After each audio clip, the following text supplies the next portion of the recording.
Brother. Ladies and gentlemen, welcome back to the channel again. Ghislaine Maxwell has been granted limited immunity to talk to Department of Justice. Now, I seen a clip of her, looked like she was carrying they said some type of paperwork. I heard that her lawyer said something about the pardoning.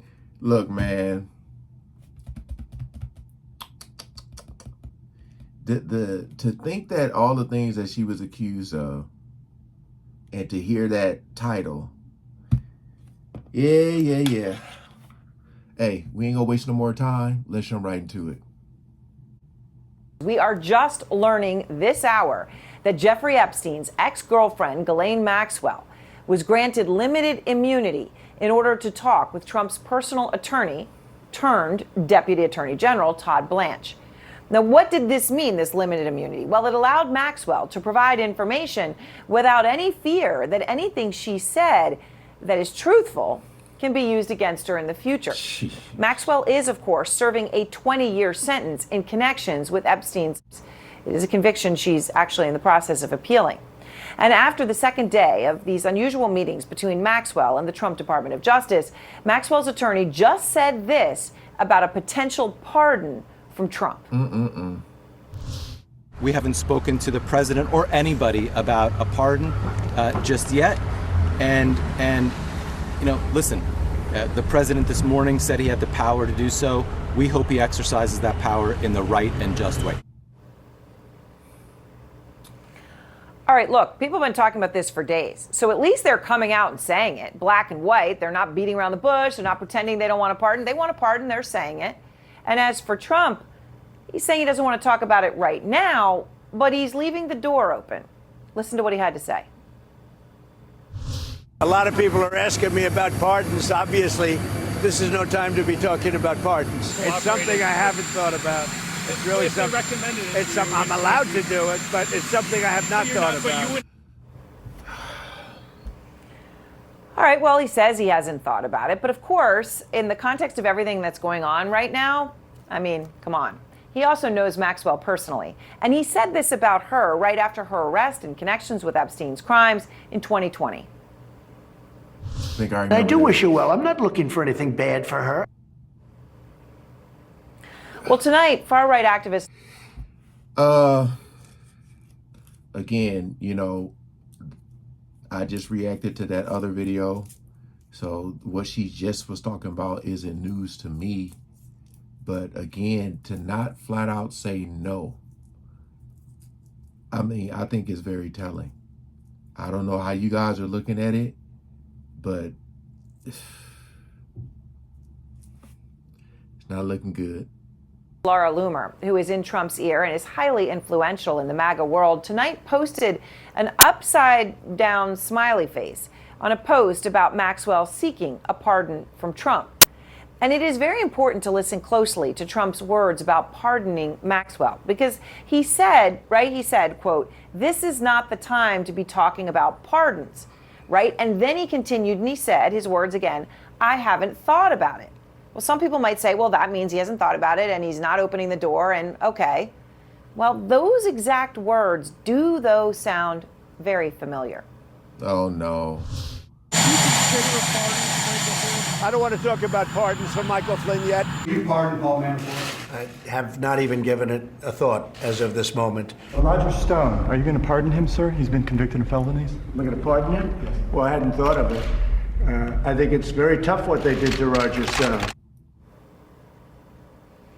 Flynn, Manafort, and Stone were all eventually pardoned by Trump. And tonight, we are also learning new details about what Team Trump wanted to know over these past 2 days of talks with Maxwell. She was asked maybe about 100 different people. She answered questions about everybody. And she didn't hold anything back. 100 people? 100 different people? 100 names? I mean, first of all, that is incredible. And it does fit with the narrative that, well, there's a lot of people to focus on here.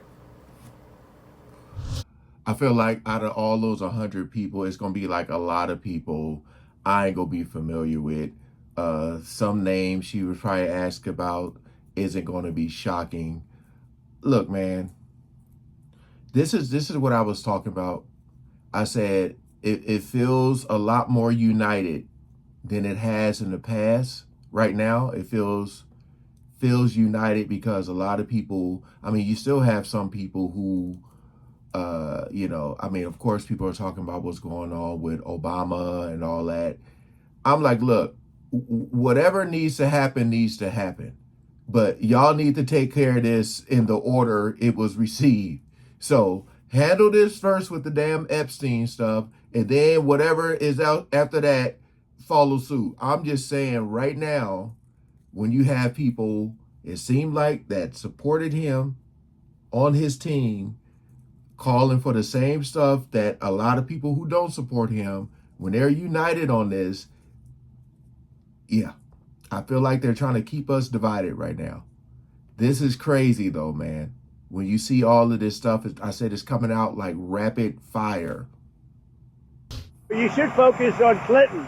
You should focus on the president of Harvard, the former president of Harvard. You should focus on some of the hedge fund guys. I'll give you a list. These guys lived with Jeffrey Epstein. I sure as hell didn't. Hey, yeah. Now, of course, Trump hasn't been accused of... Yeah, all of them. Yeah, focus on everybody. I don't see nothing wrong with what he just said right there. You know, everybody. Wrongdoing, neither have any of the individuals that Trump just referenced. But of course, Trump has been told by his own attorney general that his name does appear in those Epstein files multiple times. Out front now, Paula Reed. And Paula, the breaking news here is this limited immunity. So Maxwell talks for 2 days. She's got an appeal in the system. So limited immunity has huge value. Huge value. And nothing she said can now be used against her. So is a pardon in the offing? Well, it's unclear if a pardon is on the table. I think you're really smart to recall what Trump has said previously before issuing pardons. But Maxwell is in a different league. First of all, you would never put a client across from the Justice Department in a situation like this where she has been convicted, is appealing that conviction. You would never put them across from the Deputy Attorney General without some form of immunity. So it's not surprising at all. She got limited immunity. She's protected from what she says unless she lies. But her lawyer insists that she has answered truthfully and that she can corroborate the things that she has said. When it comes to a pardon, though, that is a risk for this administration to do a commutation or a pardon, even if she gave something of value. Because remember, so much of the concern, the outrage, the political firestorm that we're seeing here is motivated. That is unlikely to do anything to quell this political firestorm. So that's an option. It's clearly something that a lot of folks have talked about. We have no reporting that has been put on the table, but So it's some stuff I'm going to have to trim out here, but she's basically saying that pardoning her, knowing about everything that she was convicted and is in jail for and all that stuff, pardoning her is seeming like, well, it is, you're protecting people that do things like that. And y'all know what I'm trying to say. All right.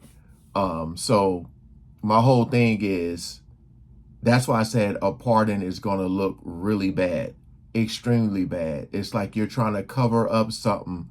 Like this woman is accused of doing something so horrible and you pardon her. It's not easy. I mean, hard to dissect. That's what makes it so crazy. Consequences for the administration, that is only going to make this worse. Yeah, absolutely. All right, Paula, thank you very much. So, on the back of this significant development, as Paula is reporting, I want to bring in Adam Wren. He is the senior national politics correspondent for Politico. Barry Levine is also back with us, the author of Spider, Inside the Criminal Web of Jeffrey Epstein and Ghislaine Maxwell. I spent many, many years investigating this. And Ryan Goodman, the editor-in-chief of Just Security and the former special counsel of the Defense Department. So grateful to all of you. Barry, here we are, limited immunity. 100 individuals, 100 people are named, according to Ghislaine Maxwell's attorney today, by Ghislaine Maxwell in these conversations with the Department of Justice and Mr. Blanche. I know that you have real questions about whether she can be trusted. And of course, her immunity only applies if she tells the truth. So what do you think about this breaking news that she was granted limited immunity for what she said?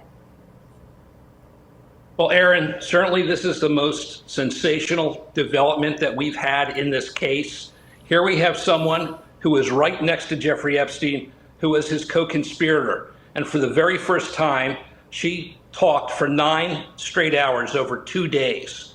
What she said in those 9 hours could result possibly in the arrest of other individuals, men who may have helped facilitate trafficking with Jeffrey Epstein, and also individuals who might have taken part.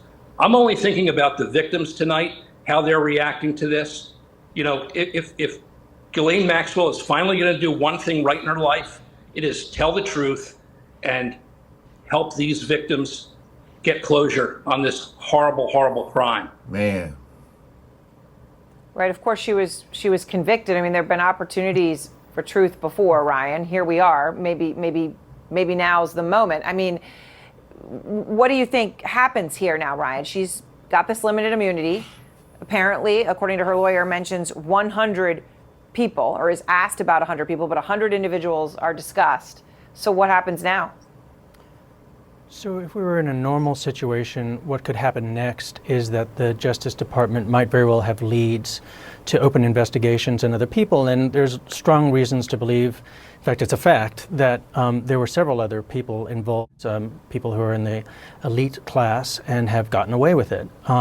But this is not a usual situation. So the very fact that we're here today with the Deputy Attorney General running lead in meeting with a prisoner is extremely unusual. You would think it would be the line prosecutors who know the case and would be able to detect at any moment in which she's straying from the truth, especially somebody who's been charged by the Justice Department with 2 counts of perjury. And we're here after Pam Bondi, the Attorney General, said in July 7th that there was no evidence to even predicate an investigation on other people, which is implausible to the point of ludicrous. So the fact that they'd have to go to Ghislaine Maxwell for opening an investigation doesn't make sense. So what would happen in a normal time or not in a normal time at all? No, we're not. And of course, at the DOJ, the person who was leading this up they got rid of her. They got rid of her a week ago. So, layering that into this onion, Adam. I mean, this ensures the story's not going away, right? In fact, this story is escalating. Right? I mean, no matter how much President Trump may have wished this would have just gone away, it has not gone away. So what are you hearing about how he is behind the scenes, about right now, tonight, about his inability to essentially control the narrative on this and make the story die down as he tried to do?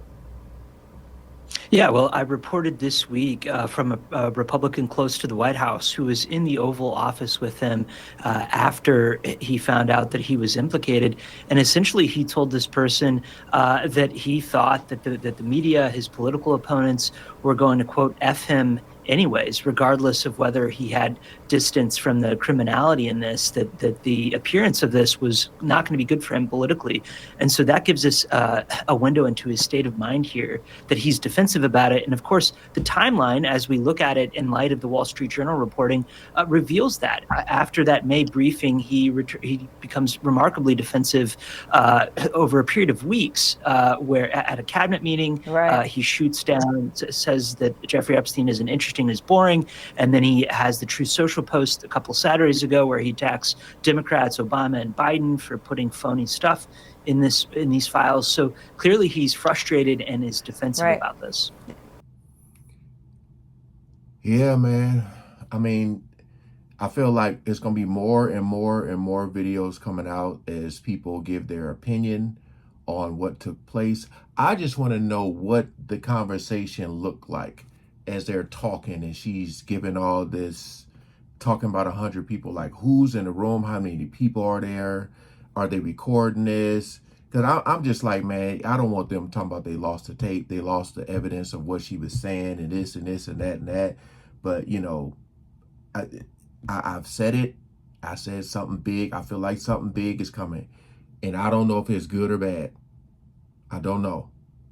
But stay tuned and make sure you guys are sharing these videos, man, because something big is coming for sure. All right, peace out.